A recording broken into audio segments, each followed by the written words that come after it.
Hi hello ಸ್ನೇಹಿತರೆ, welcome to super ಅಡುಗೆ ಕಟ್ಟೆ. ನಿಮ್ಮೆಲ್ಲರಿಗೂ ಮೆಂತ್ಯ ಸೊಪ್ಪು ಆರೋಗ್ಯಕ್ಕೆ ಎಷ್ಟು ಒಳ್ಳೆಯದು ಅಂತ ಎಲ್ಲರಿಗೂ ಗೊತ್ತಿರೋ ವಿಷಯನೇ ಸ್ನೇಹಿತರೆ. ಅದು ಡಯಾಬಿಟೀಸ್ ಇರೋರಿಗಂತೂ ಇದು ಸಂಜೀವಿನಿ ಅಂತಲೇ ಹೇಳ್ಬೋದು. ಇಲ್ಲಿ ಒಂದು ಸೂಪರಾಗಿರೋ ರೆಸಿಪಿ ಹೇಳ್ಕೊಡ್ತಾ ಇದ್ದೀನಿ. ಮೆಂತ್ಯ ಸೊಪ್ಪು ಉಪಯೋಗಿಸಿ ಮಾಡುವಂಥ ಪಲ್ಯ, ಬಾಜಿ, ಬಿಸಿ ಅನ್ನದ ಜೊತೆ ಸೂಪರಾಗಿರುತ್ತೆ. ಸ್ವಲ್ಪ ಡಿಫ್ರೆಂಟ್ ರೆಸಿಪಿ ಇದು, ಆದರೆ ತುಂಬಾ ಟೇಸ್ಟಿಯಾಗಿರುತ್ತೆ. ನೀವು ಒಮ್ಮೆ ಟ್ರೈ ಮಾಡಿ. ನೆಕ್ಸ್ಟ್ ಟೈಮ್ ಮೆಂತ್ಯ ಸೊಪ್ಪು ಮನೇಲಿದ್ದರೆ ಈ ಥರ ಒಂದು ರೆಸಿಪಿನ ಟ್ರೈ ಮಾಡಿ ಸ್ನೇಹಿತರೆ. ಈ ರೆಸಿಪಿ ನೋಡೋಕ್ಕೆ ಮುಂಚೆ ನೀವಿನ್ನೂ ನನ್ನ ಚಾನಲ್ಗೆ ಸಬ್ಸ್ಕ್ರೈಬ್ ಮಾಡ್ಕೊಂಡಿಲ್ಲ ಅಂದರೆ ಚಾನಲ್ನ ಸಬ್ಸ್ಕ್ರೈಬ್ ಮಾಡಿಕೊಂಡು ರೆಸಿಪಿನ ನೋಡಿ. ಆಗ ಎಲ್ಲ ನನ್ನ ಅಡುಗೆಗಳು ನಿಮ್ಮನ್ನು ತಲುಪುತ್ತೆ ಅಂತ ಹೇಳ್ತಾ, ಥ್ಯಾಂಕ್ ಯು ಸೋ ಮಚ್ ಸ್ನೇಹಿತರೆ. ಎಷ್ಟೇ ಎನ್ಕರೇಜ್ ಮಾಡ್ತಾಯಿದ್ದೀರಾ, ಹೀಗೆ ಪ್ರೋತ್ಸಾಹ ಕೊಡ್ತಾಯಿರಿ ಅಂತ ಹೇಳ್ತಾ ಈ ಒಂದು ಮೆಂತ್ಯ ಸೊಪ್ಪಿನ ಬಾಜಿನ ಹೇಗೆ ಮಾಡೋದು ಅಂತ ನೋಡ್ಕೊಂಬಿಡೋಣ. ದೊಡ್ಡವ್ರಿಗೆ, ಸಣ್ಣ ಮಕ್ಕಳಿಗೆ ಶುಗರ್ ಕಂಟ್ರೋಲ್ ಮಾಡೋದ್ರಲ್ಲಿ ಎತ್ತಿದ ಕೈ ಅಲ್ವಾ ನಮ್ಮ ಮೆಂತ್ಯ ಸೊಪ್ಪು. ಅದು ಈ ಥರ ಟೇಸ್ಟಿ ಪಲ್ಯ ಮಾಡಿದ್ರೆ ಖಂಡಿತ ಎಲ್ಲರೂ 2 ತುತ್ತು ಅನ್ನ ಜಾಸ್ತಿನೇ ತಿಂತಾರೆ. ಚಪಾತಿ, ರೊಟ್ಟಿ, ಅನ್ನಕ್ಕೆ ಎಲ್ಲದಕ್ಕೂ ಹೊಂದ್ಕೊಂಡು ಹೋಗುತ್ತೆ ಈ ಒಂದು ಪಲ್ಯ. ರುಚಿನೂ ಕೂಡ ಅದ್ಭುತವಾಗಿರುತ್ತೆ. ಇದೊಂದು ಟ್ರೆಡಿಷ್ನಲ್ ಒಥೆಂಟಿಕ್ ರೆಸಿಪಿ ಅಂತಲೇ ಹೇಳ್ಬೋದು ಸ್ನೇಹಿತರೆ. ಹಳೆ ಕಾಲದ ಒಂದು ಅಡುಗೆ ಇದು. ಯಾವಾಗಲೂ ಸಾಂಪ್ರದಾಯಿಕ ಅಡುಗೆಗಳಲ್ಲಿ ತುಂಬಾ ಹೆಲ್ತ್ ಬೆನಿಫಿಟ್ಸ್ ಇರುತ್ತೆ. ಇದನ್ನು ಮಾಡೋದಕ್ಕೆ ನಾನಿಲ್ಲಿ 1 ಕಟ್ಟು ಮೆಂತ್ಯ ಸೊಪ್ಪನ್ನ ಉಪಯೋಗಿಸಿದ್ದೀನಿ. 1 ಕಟ್ಟಲ್ಲಿ ಮಾಡಿರುವಂಥ ಪಲ್ಯ ಇದು.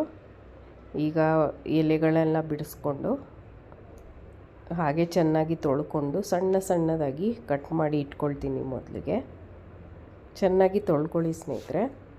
ನೋಡಿ, ತೊಳೆದು ಈಗ ಕಟ್ ಮಾಡಿ ರೆಡಿ ಮಾಡಿ ಇಟ್ಕೊಂಡಿದ್ದೀನಿ. ಸೊಪ್ಪನ್ನು ಕಟ್ ಮಾಡಿ ಸೈಡ್ನಲ್ಲಿ ಇಟ್ಕೊಂಡು ಒಂದು ಮಸಾಲೆನ ತಯಾರು ಮಾಡ್ಕೋಬೇಕು. ಮಿಕ್ಸಿ ಜಾರ್ಗೆ ನಾನಿಲ್ಲಿ ಗುಂಟೂರು ಬ್ಯಾಡಗಿ ಮೆಣಸಿನ್ಕಾಯಿ ಮೊದಲು ಒಂದು 10ನ ಹಾಕ್ಕೊಳ್ತಾ ಇದ್ದೀನಿ. ಇದನ್ನು ಹುರಿಯೋದೇನು ಬೇಕಾಗಿಲ್ಲ. 1 ಕಪ್ಪು ಕಾಯಿ ತುರಿ ಅಥವಾ 1 ಕಪ್ಪು ಒಣ ಕೊಬ್ಬರಿ ಕೂಡ ಹಾಕ್ಕೋಬೋದು. ಇದ್ರ ಜೊತೆಗೆ 3 ಟೀ ಚಮಚ ನಿನ್ನೆ ರಾತ್ರಿಯೇ ನಾನು ಕಡಲೆಬೇಳೆನ ನೆನೆಸಿದ್ದೆ, ಅದನ್ನು ಕೂಡ ಹಾಕ್ಕೊಳ್ತಾ ಇದ್ದೀನಿ. ನೆನೆಸಿರೋ ಕಡಲೆಬೇಳೆ, ಹಾಗೆ ಅರಿಶಿನ ಮತ್ತು ಇಂಗು ಇಷ್ಟನ್ನು ಹಾಕ್ಕೊಂಡು ಒಂಚೂರು ನೀರು ಹಾಕ್ಕೊಂಡು ನುಣ್ಣಗೆ ರುಬ್ಕೊಂಡ್ಬಿಡ್ತೀನಿ.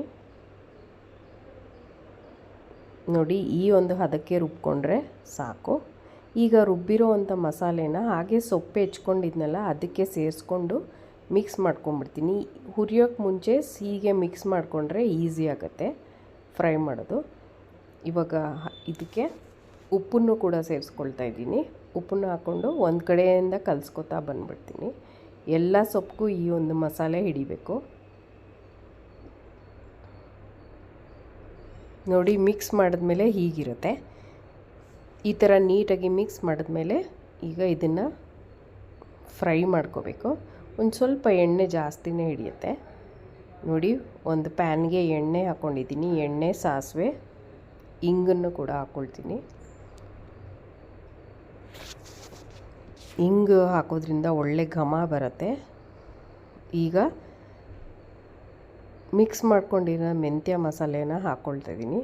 ಹಾಕ್ಕೊಂಡು ಒಂದು ಕಡೆಯಿಂದ ಫ್ರೈ ಮಾಡ್ಕೊಳ್ತಾ ಬರ್ತೀನಿ.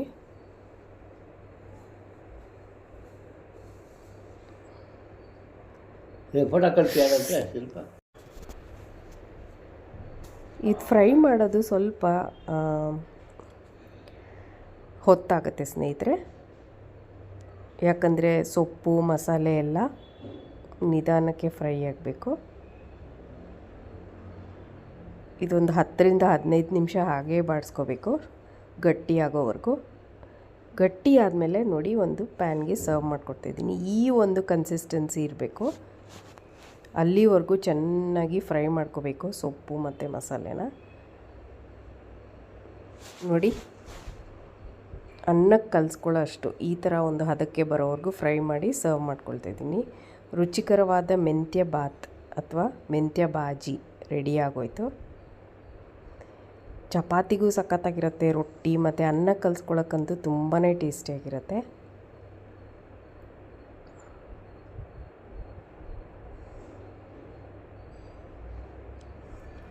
ಆರೋಗ್ಯಕರವಾದ ಮೆಂತ್ಯ ಸೊಪ್ಪಿನ ಈ ರೆಸಿಪಿಗೆ ನೀವೆಲ್ಲರೂ ಟ್ರೈ ಮಾಡ್ತೀರಾ ಅಂದ್ಕೊಂಡಿದ್ದೀನಿ.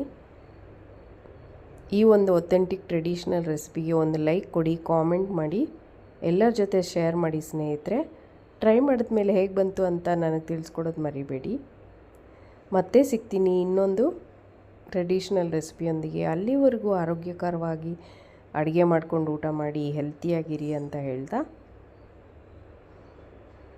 ಬಾಯ್ ಫಾರ್ ನೌ ಸ್ನೇಹಿತರೆ. Thank you so much for watching.